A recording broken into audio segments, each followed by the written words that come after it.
One issue that's come up several times already is the idea of how payers will cover this and whether this will put any sort of economic burden on our patients who are living already with chronic illness. Steve, as we all know, the emergency department tends to see patients from all walks of life at various pivot points in their illnesses. What have you come across in terms of the financial implications of being on a PAMORA or needing to be on one? Long ago, I learned you had to ask the patient the questions about the economics because they'll nod to you and then not fill things if the economics come into play. And clearly, patients with chronic pain, unfortunately, have a higher incidence of being on Medicare, Medicaid, and managed care programs that this clearly comes into play, whether it is authorized or it isn't authorized. Jeff eloquently pointed out to me, I say one pass down aisle B is going to be cheaper than a PAMORA by a long shot. But Jeff pointed out real quickly to me, yes, but the 15th and 16th pass down aisle B that isn't working is a lot more expensive, especially if you add in the 2 emergency department visits that nobody figured out. So economically, they clearly make sense, but there is a price difference, particularly between, at least at my institution, the injectable and the oral. There's a big price difference. In fact, to the point that my hospital system actually took the injectable off one of the options as an outpatient setting because of the cost. So working within your system to have all the options available are important, but recognizing that you have to ask the patient and work with the payers to figure out what is and what isn't covered, because it's a sizable difference between some of them. Sure, and when you think about it, I mean, I've seen patients that are on 6 or 8 Senate tablets a day plus Docusate. That costs a lot of money. Out of their pocket. Out of their pocket. Correct. And, you know, when you think about it, if a patient's in a long-term care facility where the LTC is actually paying for all of the OTCs out of their pocketbook, and Medicare Part D is paying for the prescriptions, that's a consideration from a financial impact on the long-term care facility.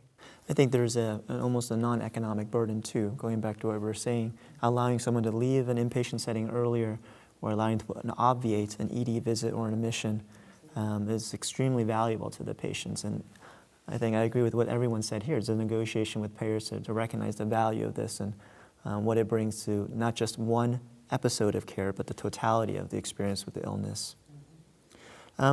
So, Rick, as you started us off by talking about the landscape and all the different agents. Where in your workflow do you start considering augmenting your treatment with a PAMORA? Right, so I think it's really simple for me, David.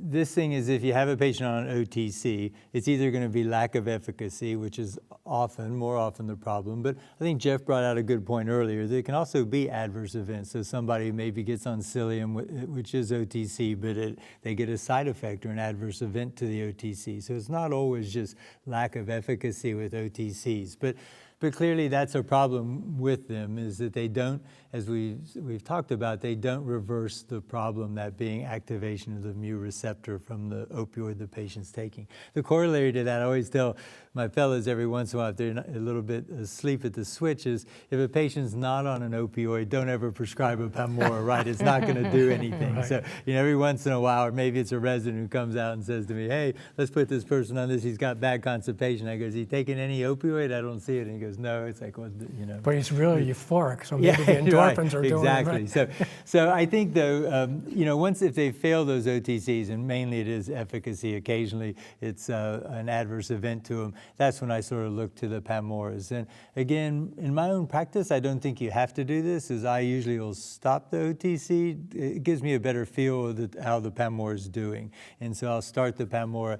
But then again, if it gives effect, but maybe not quite as much as the patient wants, then I might go to the OTC. And the last thing I'd say to that is, it's important when evaluating both the OTC products, is it's not just lack of efficacy. They may tell you, okay, I'm having 4 or 5 bowel movements a week, but you got to explore just a little bit more to say, what's the quality of that bowel movement experiences, make sure they're not having incomplete evacuation or terrible straining, as we've said. So I think you have to look at those different qualities, not just quantity, to how the OTCs perform. And it's been my overwhelming experience that they really fall short most of the time in patients who are on opioid medications, chronically at least.